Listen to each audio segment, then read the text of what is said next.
अस्सलाम वालेकुम, my name is doctor Ayesha Zubair और मैं हूँ आपकी डेंटिस्ट। आज अपनी इस इन्फॉर्मेटिव वीडियो में हम टीथ ब्रशिंग के सही तरीकाकार के बारे में बात कर। हमारी ओरल कैविटी में मैक्सिमम प्रॉब्लम सिर्फ इसी वजह से आती हैं कि हम सही तरीके से टीथ ब्रशिंग नहीं करते। दो इंपॉर्टेंट बातें जिनका आपको पता होना बहुत ज़रूरी है। आपको 2 टाइम्स ब्रशिंग करनी है, एक सुबह सवेरे उठते साथ और दूसरा शाम को सोने से पहले। दूसरा ये कि आपको सेहतमंद मसूड़ों और दांतों के लिए एटलीस्ट 2 मिनट के लिए ब्रशिंग करनी है। बहुत से लोग ये नहीं जानते कि टूथ ब्रशिंग का करेक्ट मेथड क्या है। हम अमूमन इस तरह से और इस तरह से अपने दांतों की सफाई करते हैं, जो कि बिल्कुल गलत है। इस पार्ट को हम फ्री जिंजवा कहते हैं। आपके खाने के पार्टिकल्स और बहुत से बैड बैक्टीरिया यहाँ मौजूद होते हैं और अगर यहाँ से सफाई नहीं होगी तो आपको मसूड़ों के प्रॉब्लम आ सकते हैं और वक्त के साथ साथ आपके मसूड़े घिसते जाएंगे और आपको टूथ लॉस भी हो सकता है। टूथब्रश को आपने दांतों पे सीधा रखने की बजाय इस तरह रखना है कि ब्रश और दांत के दरमियान 45 डिग्री का एंगल बने।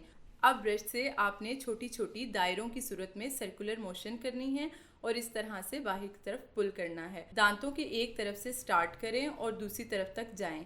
फिर नीचे भी आपने बिल्कुल इसी तरह एक तरफ से स्टार्ट करना है और दूसरी तरफ छोटी छोटी circular motion back and fourth आपने दांतों की सफाई करनी है। फ्रंट के ऊपर नीचे के टीथ की इनर सर्फेसिस की सफाई के लिए आपने ब्रश को वर्टिकल मतलब बिल्कुल सीधा रखना है और मूव करना है up to down and down to up. Biting surfaces को भी ऐसे साफ करना है। हमें बाहर, अंदर और ऊपर की सर्फेसेस की सफाई करनी ज़रूरी है। इसका मतलब है हमें 3 सर्फेसेस की, आउटर सर्फेसेस, इनर सर्फेसेस और बाइटिंग सर्फेसेस, इन तीनों की सफाई करना बहुत ज़रूरी है। ब्रशिंग के बाद टंग क्लीनिंग करना भी बहुत ज़रूरी है।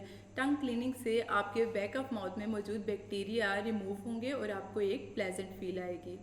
जैसे ही हम कुछ मीठा खाते या पीते हैं तो हमारे दांतों पे मौजूद प्लाक और खाने में मौजूद शुगर मिलकर हमारे दांतों की सड़न का सबब बनते हैं और अगर ये लंबे तवील अरसे तक सिलसिला चलता रहे तो हमें परमानेंट दांतों के मसले मसाइल स्टार्ट हो जाते हैं।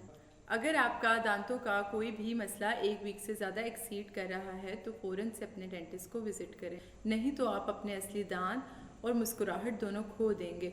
खुश रहें और खुलकर मुस्कुराएं।